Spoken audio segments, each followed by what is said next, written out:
Hamstring. Alam niyo naman siguro pag nag-exercise kayo, yung hamstring is so part siya ng hamstring muscle. Actually, tatlo sila. We have the biceps femoris. We also have the semi-tendinosus and your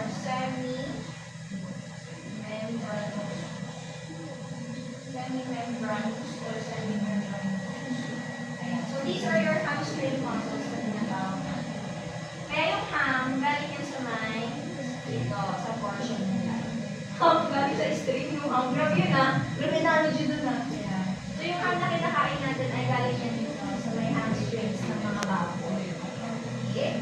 So, mainly they are extensors of our hip. Mga extensors yung mga yan.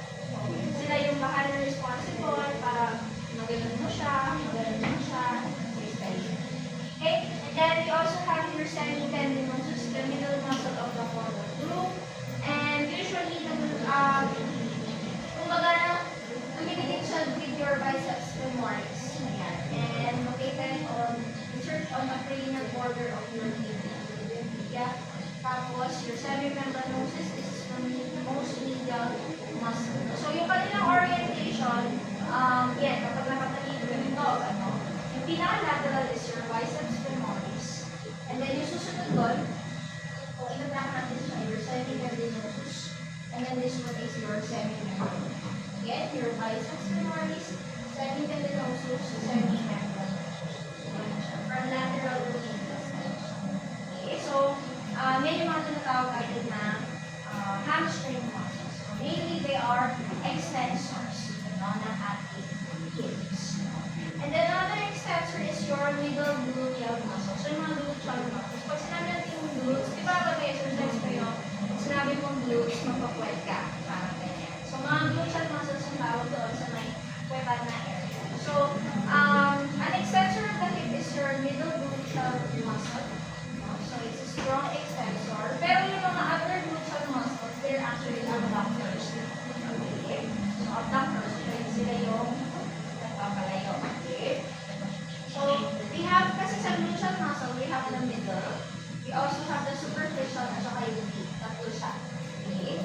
So, mainly, si middle gluteal muscle, always remember, si middle siya yung extensor. Okay? And medyo makapal din si middle gluteal muscle. Pag si superficial na siya, parang na siya, thin lang yung muscle na yan. So, medyo weak siya, yung superficial na gluteal muscle.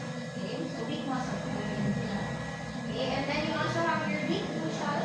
Okay? Yung mas malalim na portion after yung superficial, and then you have your deep gluteal muscle. So, sabihin dyan, from the spine of your ischium laterally over the hip joint and search for the greater trochanter. So, mapunta natin yung trochanter muscle. So, yun mga abductors of the hip. And then we also have your tensor fascia latae. Kanina doon sa sa may forelimbs na doon, the tensor fascia antebrachial. Dito naman we have the tensor fascia latae. Okay, so, mainly, yun nga, you have your biceps femoris. And may mga fascia kasi dyan. So, sila yung nag-hold dun sa mga fascia na yun. Okay? Okay, and then we also have your adductors. Okay, so again, pag sinabing adductors, yung mag-move pa ganyan. Okay, so ganyan. Okay? So, una-una, usually mga adductors natin sa hip, they are located dito. Okay, so mga nandito, yung mga adductors natin. Okay? First one is your gracilis. Okay, so yan, nakahiga yung aso dyan, yung part na yan, tapos parang kaganyan. Pinicture na nila makaganyan. So, we have here, yung sa most, nasa may caudal, caudal side, and nasal side as well. Okay. So, extending from the pelvis to your tibia, mahaba, doon sa mismo gitna ng ating ostropsy, going on to your tibia, yung kanyang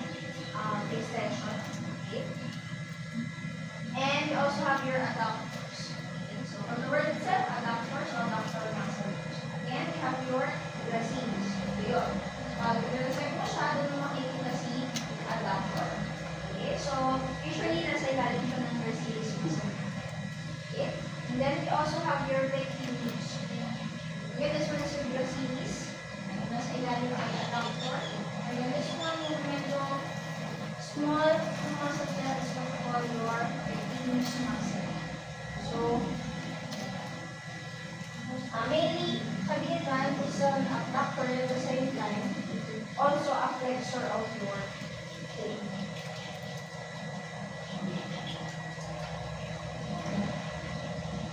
So, most of them, nakalagay sila either, nag-insert sila either sa tibia or sa femur, yung mga abductors. Then, also have your quadratus femoris. So, for quadratus femoris, mainly, ang kanyang main action ay rotator siya. Okay, rotator siya. So, quadratus femoris. So, our rotator of the thigh. And then, if you remember, itong quadratus femoris, it includes these obturator muscles. So, ano diba si Oswaldson, meron siyang mga, if you remember, they have these foramen. We call them obturator foramen. So, the muscles usually, no, na, enclose sa mga foramen na is what you call your obturator muscles. And either external or obturator, internal. And then, we also have your sartorius. Okay, so si sartorius mainly, ito siya. Ayan, this is your sartorius. Area na yan. Okay, so, strap-like muscle extends from the tuberculosis to the tibia diagonally crossing the surface of your thigh. So, si tuberculosis, nandun sa may tibia. Going to there, papunta doon sa mismong tibia. So, pa-diagonal yung kanyang attachment. Okay? So, sabihin that it crosses the medial surface of the thigh. So, it has this cranialis, meron siya ng 40 parts. You have your cranial part, and then you have also your caudal part. So, that is for your sartorius. So, mainly flexion. Okay? If you can see sartorius na. So, again, remember, we have the adductor. So, they are located beneath the leg. So, yung mga adductor, see, they have quadratus femoris, pero more on rotator siya, you have the pectinis and your gracilis. But for the flexor, always remember you have your sartorius. And then si iliopsoas, naman ay nasa may bandang sine. Sine na aso. Ano yan? Musikin niya. So that's your iliopsoas. Iliopsoas. Tawag siyang iliopsoas kasi ano siya, yun siya ng dalawang muscle. You have your iliopsoas at saka yung psoas. Sa loob kasi, form siya or united siya. Yung dalawang muscles. So, medyo nilapitan, also the strongest muscle to pelvic girdle. Kasi mula singit yan hanggang sa may bandang sacral na region ng awit niya. Kaya strongest muscle. So, mainly flexor of the hip, but can also do other functions dahil singit na yan. Okay. And, remember this, we have this femoral triangle that we have. Okay, so femoral triangle. So, if you're going to locate it, usually it's bounded by your sartorius. So, this one is sartorius. Ayan, ano siya? Ito sa may part niya. Medial side to okay. Ayan, so this one is your sartorius. The cranial and the caudal. So, ito yung femoral triangle na tawag. That's your femoral triangle. So, maraming mga nerves. Ayan, maraming mga vessels. Ganun yun. Pinag-aaralan niyo siya. Yan. So, usually, dyan din natin, for example, kung may mga pulse, dyan din pinubuhayan. So, may femoral pulse, femoral triangle din siya. Pinubuhayan. Okay? So, this one, the femoral triangle is bounded by your adductor muscle. Yan. So, again, adductor, medial side siya located. Your sartorius, your pectinis. Hanggang doon sa may iliopsoas. So, hindi ko na yung iliopsoas na yung bandang taas. Kasingit na siya. Okay? So, yun yung yung kanyang mga borders mo, sartorius, adductor, and pectinis, at saka yung iliopsoas mo. That forms your femoral triangle. So, mainly, doon na tayo kumakapan ng mga pulso at times. Okay? So, ano dyan? Maraming nerves, maraming vessels na nakalagay doon sa may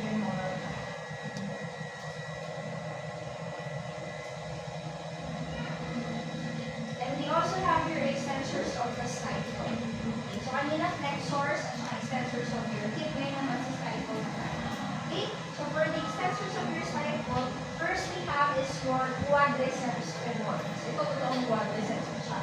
Kasi kanina, si triceps, apat yung ulo, di ba? So ito, talagang apat na yung ulo sa dogs na. We have 4 heads of your quadriceps femoris. No? First is your vastus lateralis, your rectus femoris, vastus intermedius, at saka vastus medialis. So ito na yung mga vastus. So pag sinabing vastus, major siya, malalaki siya ng mga muscles. Okay? So mainly, lagi ang tatandaan, kasi kanina sa triceps brachii, iba-iba yung kanilang origin, but they have the same insertion, which is the electron. Pag sa quadriceps femoris, ganun din, iba-iba din yung kanilang origin, but their insertion is different. Ay, mali yung sinabi ko, it's the same. Ayan. So pare-parehas sila. Okay? So it all inserts in the patella. Lahat sila ay nag-insert sa patella at saka sa medial cross. So mainly, we have these 4 heads, and yun nga, yung origin nila depends also kung nasaan sila. Una is yung vastus lateralis. So syempre, kapag lateral femur. Okay? Parang yung kanina, di ba, meron din lateral head of your triceps brachii, usually inserts on or originates from your lateral humerus. So ganun din, si vastus lateralis, pero siya naman sa femur. Si vastus medialis, medial shaft of the femur. Okay?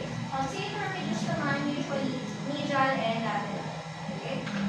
Pag rectus femoris naman, usually from your in. Okay? So remember, for your quadriceps femoris, ang pinakamalakas na muscle, okay, is your rectus femoris. Okay? Rectus femoris is the strongest one. Quadriceps femoris, apat na ulo. Okay? We have the vastus lateralis, vastus medialis, vastus intermedius, and your rectus femoris. Rectus femoris is the strongest one. Okay? Just remember that. Lateralis and medialis, galing siya from your lateral and medial side respectively. For your intermedius, from medial and lateral side. And for your rectus femoris, usually sa ilium. Okay? So, yun yung kanilang mga differences. All of them, they insert on the patella. Okay? So, primary extensor yan ng ating side. Ayan. So, this one is your vastus lateralis. So, naka-lateral din siya. So, these muscles of the left and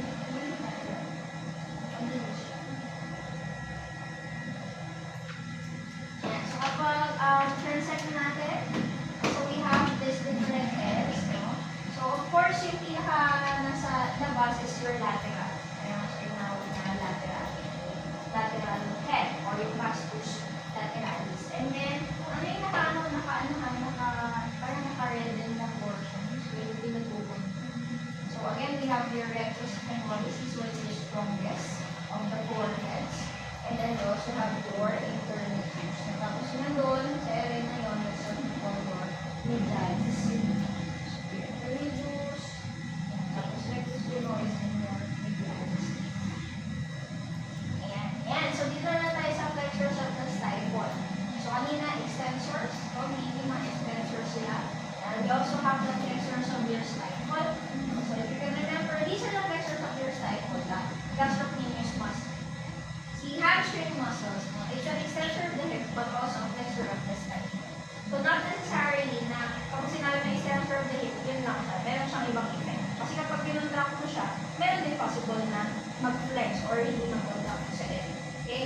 So we have the gastrocnemius muscle. Yan, ito yun yung portion, yung fleshy na bulge dyan sa may likuran ng inyong paa. That's what we call gastrocnemius muscle. Okay? Hamstring muscles, and then your superficial digital connection. Okay? So parang nandun lang din sa ating foreleg. Yung may STF din tayo doon. Tapos yung mobility. So 4 flexors of the spine. So again, this one is your gastrocnemius. Ayan, yung figure ng paa nyo. That's your gastrocnemius. And it holds what's sa midbone. And remember kung yung sa midbone located, just caudal to the knee. Fabella. Okay, your fabella. So dyan siya nakalocate sa ating gastrocnemius. And then we have your superficial digital flexor. Sa may baba. Tapos yung nakikita mo sa midbone. And so dito just follow to the knee joint. Ayan. Ay, knee joint. Tama, knee joint. Follow to the knee joint. Okay? So, sabi niya dito, flexor of the gastrocnemius. Pero at the same time, it's also an extensor of your hock. So again, si hock, ano siyang joint? The siya. So, may bandang pahad na. That's your up. Stifle is your knee. Okay, knee na tinatawag. Okay, so, tendon of this and superficial medial flexor because the bulk of your common calcaneal tendon. So, remember this, ha? And we make this. So, we have here, ito si gastrocnemius. Tapos, ito si superdigital flexor. Kung nagsama-sama sila, yun yung ating common calcaneal tendon or your tendon of Achilles na tinatawag. Which is being held by your, this one is your tarsal bone. Maalala nyo si calcaneus. Yan, di ba meron siyang tubular, may tuber calcaneus na tinatawag. So, doon nakapukot yung mismo common calcaneal tendon. Okay? Ayan. And then we also have, ito na naman si tibialis cranialis from the word self cranialis. Nasa part ng tibia. Okay, so ibig sabihin na dito sa may harapan niya yung tibia cranialis. Pag nauntok, masakit. Ayun, so masakit yan pag dito ka nauntok. So most superficial muscle of the cranial neural surface and commonly it's flesh. Commonly it's flesh. Ibig sabihin, malaman. Okay, part. So this one is your tibial cranial, tibialis cranialis or cranial tibial. So cranial superficial medial. Then we also have your peroneus longus or tinatawag din natin siyang fibularis longus.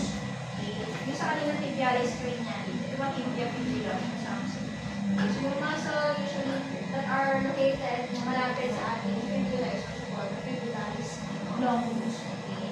Kung sabi natin ang word self longus, medyo mahaba-haba siya na muscle. And then we also have your peroneus brevis. So, tinatawag din siyang fibularis brevis. Ibig sabihin lang din siyang fibula. Pag sinabi natin brevis, it means short. Okay? So, kanina longus, mahaba. Kasi naman brevis is short. Okay? So, closely applied to the lateral tibial and fibular surface. And commonly, it's mga fractures of and for the extensions of the digit, we have yung lateral, and then the long extensorer.